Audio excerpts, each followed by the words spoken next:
Nous savons que chez les personnes atteintes de schizophrénie, les symptômes et le fonctionnement varient beaucoup au cours du temps.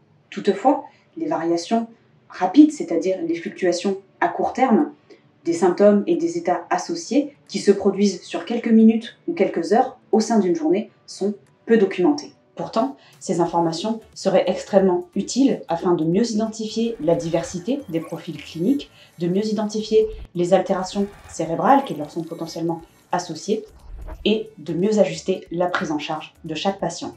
Pour pallier à ces données manquantes, nous avons développé une approche innovante basée sur une application smartphone permettant d'évaluer ces fluctuations rapides et de mieux comprendre, de mieux approcher la manifestation de certains symptômes de la schizophrénie dans la vie quotidienne des patients ayant reçu un diagnostic de schizophrénie.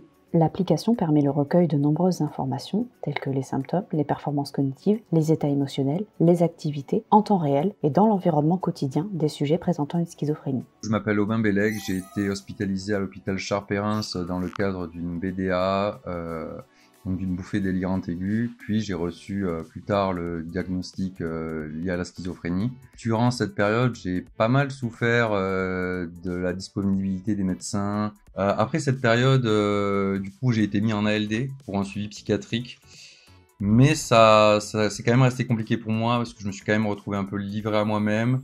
Lorsque j'appelais le CMP, je devais attendre au moins 1 mois avant de pouvoir réellement discuter avec un psychiatre. Et puis j'ai trouvé que c'était quand même vachement simple à prendre en main. Afin d'explorer les liens entre ces informations mesurées dans l'environnement quotidien des individus et le fonctionnement du cerveau, nous avons couplé ces données avec des données d'imagerie cérébrale recueillies par IRM. Pour la première fois, ces explorations ont permis de mettre en évidence qu'une diminution de la performance cognitive, représentée par une augmentation du temps pour répondre à la tâche, est impliquée dans la manifestation, dans la survenue de symptômes tels que les délires et les hallucinations dans les heures qui suivent. L'IRM a permis de révéler les régions cérébrales impliquées dans cette relation, à savoir des régions fronto-pariétales organisées en réseau, connues pour être impactées dans la schizophrénie. L'utilisation de ces technologies permet vraiment d'avoir une approche phénotypique la plus précise des situations en conditions écologiques dans la vie de tous les jours des patients, de leur vécu, des différentes manifestations cliniques et symptômes de la maladie. En plus de cet aspect-là, il y a l'aspect, je dirais, lié à avoir un partenaire actif dans les soins, puisque les patients qui vont pouvoir enregistrer ces éléments grâce à cet outil connecté qu'ils ont avec eux, va pouvoir renseigner au quotidien son vécu, la réalité du terrain, comme on la vit. C'est des consultations souvent mensuelles, voire tous les 2 mois.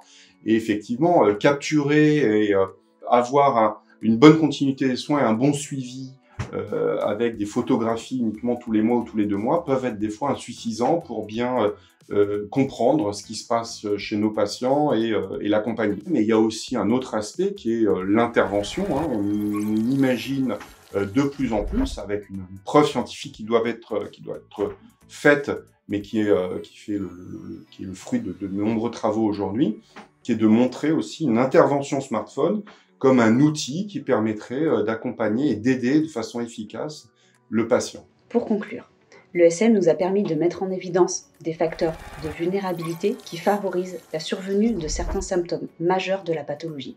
En suivant les fluctuations quotidiennes, nous avons pu détecter qu'une diminution momentanée de la performance cognitive chez les patients était suivie d'idées délirantes et d'hallucinations. Couplé à l'IRM, nous avons pu mettre en évidence l'implication de certaines régions du cerveau, à savoir les régions fronto-pariétales, organisées en réseau, dans cette relation particulière qui existe entre cognition et symptômes.